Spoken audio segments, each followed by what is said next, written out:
श्री गणेशाय नमः। गुरुर्ब्रह्मा गुरुर्विष्णु गुरुर्देवो महेश्वर गुरुर्साक्षात् परब्रह्म तस्मै श्री गुरुवे नमः। त्वमेव माता च पिता त्वमेव त्वमेव बन्धु च सखा त्वमेव त्वमेव विद्या द्रविणं त्वमेव त्वमेव सर्वं मम देव देवः। इस अध्याय में श्री गायत्री मंत्र के न्यास के बारे में वर्णन हो रहा है। विज्ञ पुरुष को चाहिए कि अपने शरीर के पैर से लेकर सिर तक 24 स्थानों में पहले श्री गायत्री के अक्षरों का न्यास करे। ततः का पैर के अंगूठे में, स का गुल्फ यानी घुट्टी में, वी का दोनों पिंडलियों में, तो का घुटनों में, व्र का जांघों में, रे का गुदा में, ण्य का अंडकोश में, माँ का कटी भाग में, भ का नाभि मंडल में, ग्रव का उदर में, दे का छाती में, व का हृदय में, स्य का दोनों हाथों में, धी का मुंह में, मा का तालू में, ही का नासिका के अग्रभाग में, धी का दोनों नेत्रों में, यो का दोनों भौहों में, यो का ललाट में, न का मुख में, मुख के पूर्व भाग में, प्र का दक्षिण भाग में, चौ का पश्चिम भाग में और द का मुख के उत्तर भाग में न्यास करे। फिर यात का मस्तक में न्यास करके सर्वव्यापी स्वरूप से स्थित हो जाए। धर्मात्मा पुरुष इन अक्षरों का न्यास करके श्री ब्रह्मा विष्णु और शिव का स्वरूप हो जाता है। वह महायोगी और महाज्ञानी होकर परम शांति को प्राप्त होता है। नारद नारद जी, अब संध्या काल के लिए एक और न्यास बतलाता हूँ, उसका भी यथार्थ वर्णन सुनो। ओम भू इसका हृदय में न्यास करके ओम भुव का सिर में न्यास करें। फिर ओम स्वः का शिखा में, ओम तत्सवितुर्वरेण्यम का समस्त शरीर में, ओम भर्गो देवस्य धीमहि इसका नेत्रों में, तथा ओम धियो यो नः प्रचोदयात् का दोनों हाथों में न्यास करें। तत्पश्चात ओम आपो ज्योतिरसमृत रसोऽमृत ब्रह्म भूर्भुवस्वरो का उच्चारण करके जल स्पर्श मात्र करने से द्विज पाप से शुद्ध होकर श्री हरि को प्राप्त होता है। इस प्रकार व्याहति और 12 ओमकारों से युक्त श्री गायत्री का संध्या के समय कुंभक क्रिया के साथ 3 बार जप करके सूर्योपस्थान काल में जो 24 अक्षरों की गायत्री का जप करता है, वह महाविद्या का अधीश्वर होता है और ब्रह्म पद को प्राप्त करता है। व्याह व्याहतियों सहित इस गायत्री का पुनः न्यास करना चाहिए। ऐसा करने से द्विज सब पापों से मुक्त होकर श्री विष्णु के सायुज्य को प्राप्त होता है। न्यास विधि यह है। ओम भू पादाभ्याम का उच्चारण करके दोनों चरणों का स्पर्श करें। इसी प्रकार ओम भुवः जानुभ्याम कहकर दोनों घुटनों का, ओम स्वः कटयाम बोलकर कटी भाग का, ओम महनाभौ का उच्चारण करके नाभि स्थान का, ओम जनः हृदय कहकर हृदय का, ओम तपः करयो बोलकर दोनों हाथों का, ओम सत्यम ललाटे का उच्चारण करके ललाट का तथा गायत्री मंत्र का पाठ करके शिखा का स्पर्श करना चाहिए। सब बीजों से युक्त इस गायत्री मंत्र को जो जानता है, वह मानो चारों वेदों का, योग का तथा तीनों प्रकार के वाचिक, उपांशु और मानसिक जप का ज्ञान रखता है। जो इस गायत्री को नहीं जानता, वह शूद्र से भी अधम माना गया है। उस अपवित्र ब्राह्मण को पितरों के निमित्त किए हुए पार्वन श्राद्ध का दान नहीं देना चाहिए। उसे कोई भी तीर्थ स्नान का फल नहीं देता। उसका किया हुआ समस्त शुभ कर्म निष्फल होता है। उसकी विद्या, धन संपत्ति उत्तम जन्म, द्विजत्व तथा जिस पुण्य के कारण उसे यह सब कुछ मिला है वह भी व्यर्थ होता है। ठीक उसी तरह जैसे कोई पवित्र पुष्प किसी गंदे स्थान में पड़ जाने पर काम में लेने योग्य नहीं रह जाता। मैंने पूर्व काल में चारों श्री वेदों और श्री गायत्री की तुलना की थी। उस समय चारों वेदों की अपेक्षा गायत्री ही गुरुतर सिद्ध हुई, क्योंकि गायत्री मोक्ष देने वाली मानी गई है। गायत्री 10 बार जपने से वर्तमान जन्म के, 100 बार जपने से पिछले जन्म के तथा 1000 बार जपने से तीनों युगों के पाप नष्ट कर देती हैं। जो सवेरे और शाम को रुद्राक्ष की माला पर श्री गायत्री का जप करता है वह निसंदेह चारों वेदों का फल प्राप्त करता है। जो द्विज 1 वर्ष तक तीनों समय श्री गायत्री का जप करता है उसके करोड़ों जन्मों के उपार्जित पाप नष्ट हो जाते हैं। श्री गायत्री के उच्चारण मात्र से पाप राशि से छुटकारा मिल जाता है। मनुष्य शुद्ध हो जाता है तथा जो द्विज श्रेष्ठ प्रतिदिन श्री गायत्री का जप करता है उसे स्वर्ग और मोक्ष दोनों प्राप्त होते हैं। जो नित्य प्रति वासुदेव मंत्र का जप और भगवान श्री विष्णु के चरणों में प्रणाम करता है वह मोक्ष का अधिकारी हो जाता है। जिसके मुख में भगवान वासुदेव के स्तोत्र और उनकी उत्तम कथा रहती है उसके शरीर में पाप का लेश मात्र भी नहीं रहता। वेद शास्त्रों का अवगाहन करने, उनके विचार में संलग्न रहने से गंगा जी के स्नान के समान फल मिलता है। लोक में धार्मिक ग्रंथों का पाठ करने वाले मनुष्यों को करोड़ों यज्ञों का फल मिलता है। नारद जी, मुझ में ब्राह्मणों के गुणों का पूरा पूरा वर्णन करने की शक्ति नहीं है। ब्राह्मण के सिवा दूसरा कौन देहधारी है जो विश्व स्वरूप हो। ब्राह्मण श्री हरि का मूर्तिमान विग्रह है। उनके शाप से विनाश होता है और वरदान से आयु, विद्या, यश, धन तथा सब प्रकार की संपत्तियां प्राप्त होती हैं। ब्राह्मणों के ही प्रसाद से भगवान श्री विष्णु सदा ब्राह्मण्य कहलाते हैं। जो ब्राह्मण्य यानी ब्राह्मणों के प्रति अनुराग रखने वाले देव हैं, गौ और ब्राह्मणों के हितकारी हैं तथा संसार की भलाई करने वाले हैं, उन श्री गोविंद श्री कृष्ण को बारंबार नमस्कार है। जो सदा इस मंत्र से श्री हरि का पूजन करता है उसके ऊपर भगवान प्रसन्न होते हैं तथा वह श्री विष्णु का सायुज्य प्राप्त करता है। जो इस धर्म स्वरूप पवित्र आख्यान का श्रवण करता है उसके जन्म जन्मांतरों के किए हुए पाप नष्ट हो जाते हैं। जो इसे पढ़ाता तथा दूसरे लोगों को उपदेश करता है उसे पुनः इस संसार में नहीं आना पड़ता। वह इस लोक में धन, धान्य, राजोचित भोग, आरोग्य, उत्तम पुत्र तथा शुभ कीर्ति प्राप्त करता है। यहाँ पर यह अध्याय पूर्ण होता है। यहाँ से नया अध्याय प्रारंभ होता है। इस अध्याय में अधम ब्राह्मणों का वर्णन, पतित विप्र की कथा और श्री गरुड़ जी के चरित्र का वर्णन किया गया है। श्री नारद जी ने कहा, देवेश्वर, आपकी कृपा से मुझे परम पवित्र उत्तम ब्राह्मण का परिचय तो मिल गया। अब जिस प्रकार मैं कर्म से अधम ब्राह्मण को भी पहचान सकूं वह बात बताइए।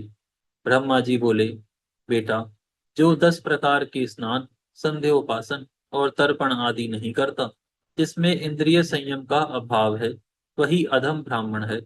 जो देवताओं की पूजा, व्रत, वेद विद्या, सत्य, शौच, योग, ज्ञान तथा अग्निहोत्र का त्यागी है वह भी ब्राह्मणों में अधम ही है। महर्षियों ने ब्राह्मणों के लिए 5 स्नान बताए हैं: आग्नेय, वरुण, ब्रह्म, वायव्य और दिव्य। संपूर्ण शरीर में भस्म लगाना आग्नेय स्नान है। जल से जो स्नान किया जाता है उसे वारुण स्नान कहते हैं। आपो, निष्ठा इत्यादि ऋचाओं से जो अपने ऊपर अभिषेक किया जाता है वह ब्रह्म स्नान है।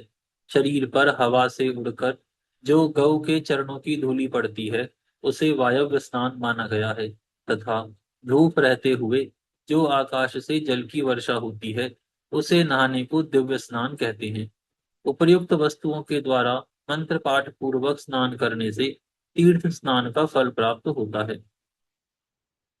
तुलसा जी के पत्ते से लगा हुआ जल, शालग्राम शिला को नहलाया हुआ जल, गऊ के सींग से स्पर्श कराया हुआ जल, ब्राह्मण का चरणोदक तथा मुख्य मुख्य गुरुजनों का चरणोदक, ये पवित्र से भी पवित्र माने गए हैं, ऐसा स्मृतियों का कथन है।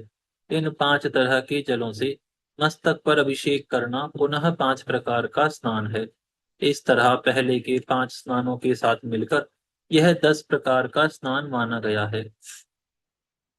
त्याग, तीर्थ स्नान, यज्ञ, व्रत और होम आदि के द्वारा जो फल मिलता है, वही फल धीर पुरुष उपयुक्त स्नानों से प्राप्त कर लेता है। जो प्रतिदिन पितरों का तर्पण नहीं करता, वह पितृघातक है, उसे नरक में जाना पड़ता है। संध्या नहीं करने वाला द्विज ब्रह्म हत्यारा है।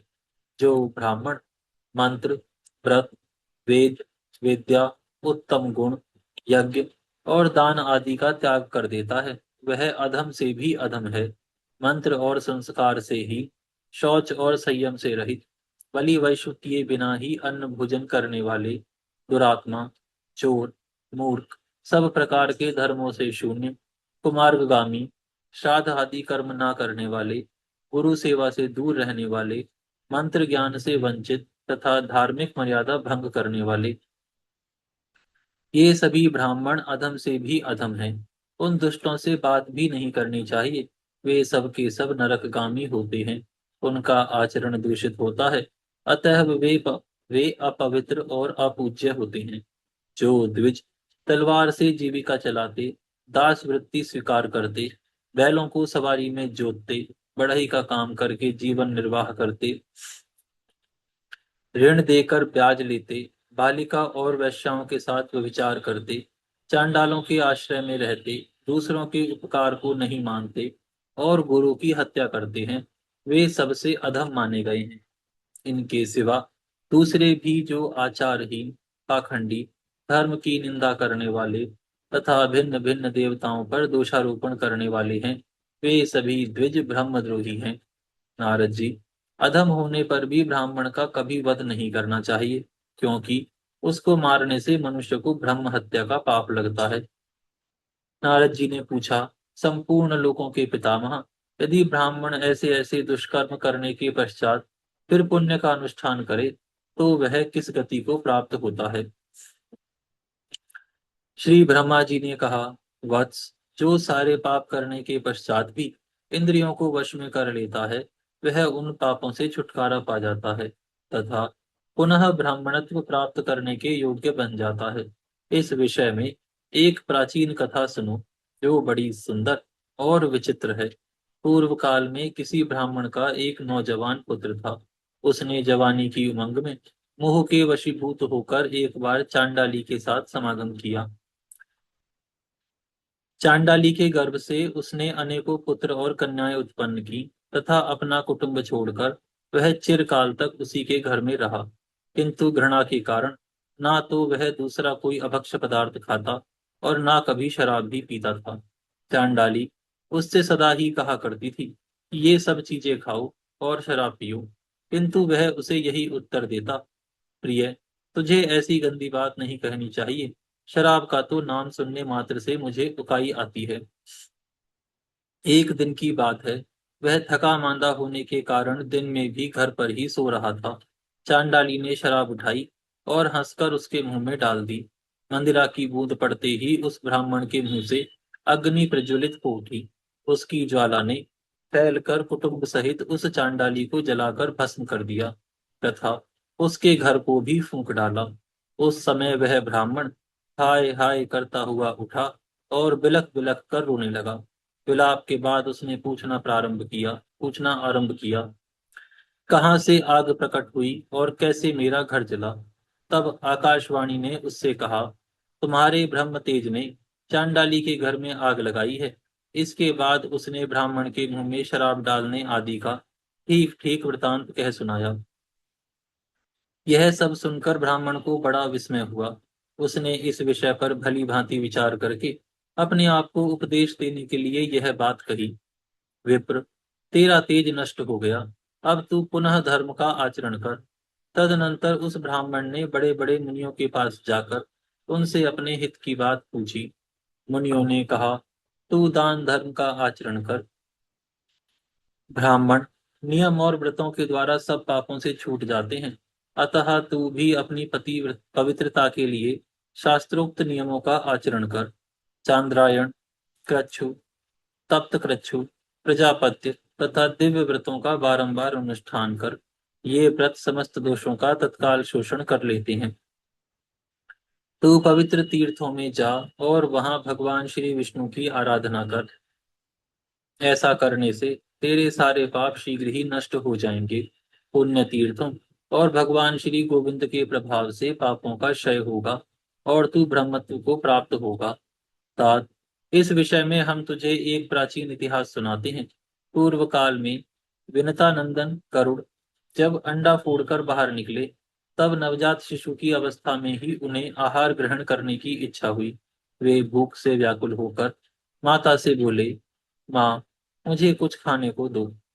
पर्वत के समान शरीर वाले महाबली गरुड़ को देखकर परम सौभाग्यवती माता विनता के मन में बड़ा हर्ष हुआ।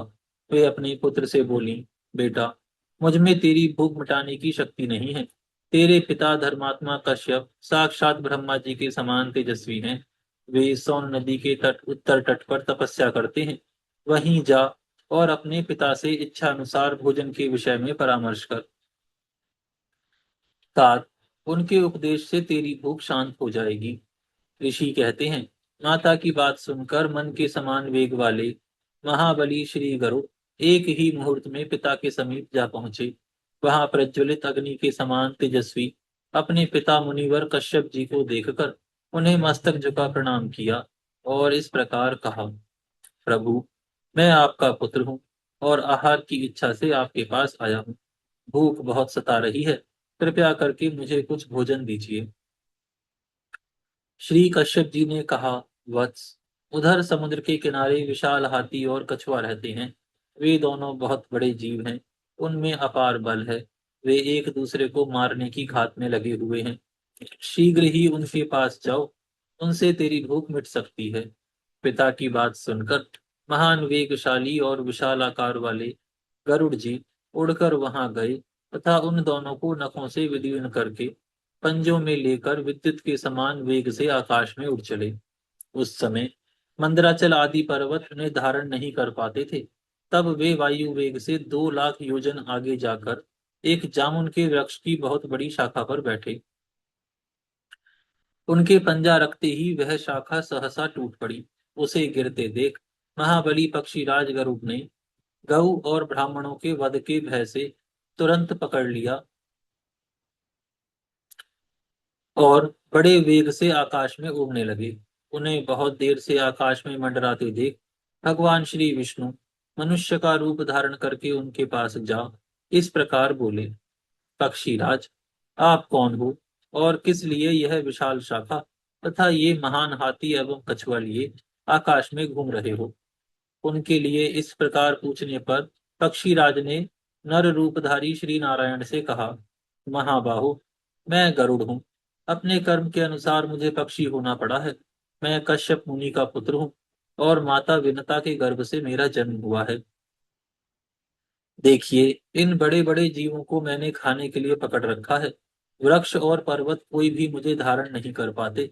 अनेकों योजन उड़ने के बाद भी मैं एक विशाल जामुन का वृक्ष देखकर इन दोनों को खाने के लिए उसकी शाखा पर बैठा था, किंतु मेरे बैठते ही वह भी सहसा टूट गई। अतः सहस्त्रों ब्राह्मणों और गौओं के वध के डर से इसे भी लिए डोलता हूँ।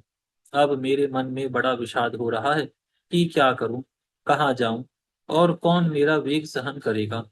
श्री विष्णु बोले, अच्छा, मेरी बाह पर बैठकर तुम इन दोनों हाथी और कछुओं को खाओ।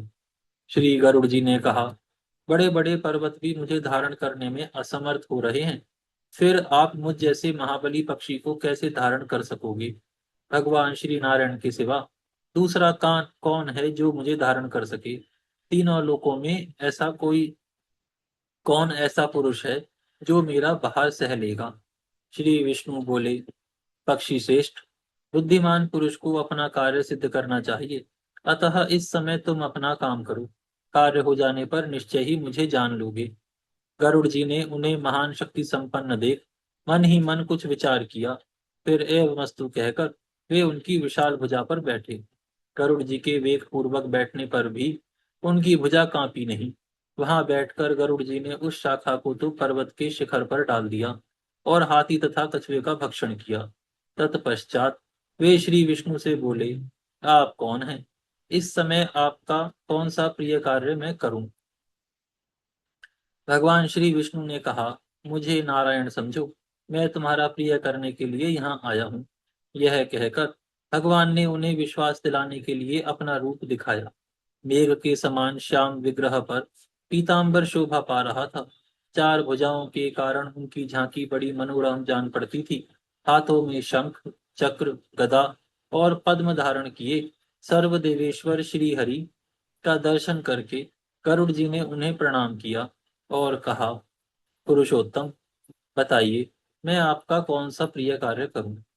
श्री विष्णु जी बोले, सखे, तुम बड़े शूरवीर हो, अतः हर समय मेरा वाहन बने रहो। यह सुनकर पक्षियों में श्रेष्ठ गरुड़ जी ने भगवान से कहा, देवेश्वर, आपका दर्शन करके मैं धन्य हुआ, मेरा जन्म सफल हो गया। प्रभु, मैं माता पिता से आज्ञा लेकर आपके पास आऊंगा। तब भगवान ने प्रसन्न होकर कहा, पक्षीराज, तुम अजर अमर बने रहो, किसी भी प्राणी से तुम्हारा वध ना हो। तुम्हारा कर्म और तेज मेरे समान हो, सर्वत्र तुम्हारी गति हो, निश्चय ही तुम्हें सब प्रकार के सुख प्राप्त हो। तुम्हारे मन में जो जो इच्छा हो, सब पूर्ण हो जाए। तुम्हें अपनी रुचि के अनुकूल यथेष्ट आहार बिना किसी कष्ट के प्राप्त होता रहेगा। तुम शीघ्र ही अपनी माता को कष्ट से मुक्त करोगे। ऐसा कहकर भगवान श्री विष्णु तत्काल अंतर ध्यान हो गए। गरुड़ जी ने भी अपने पिता के पास जाकर सारा वृतांत कह सुनाया।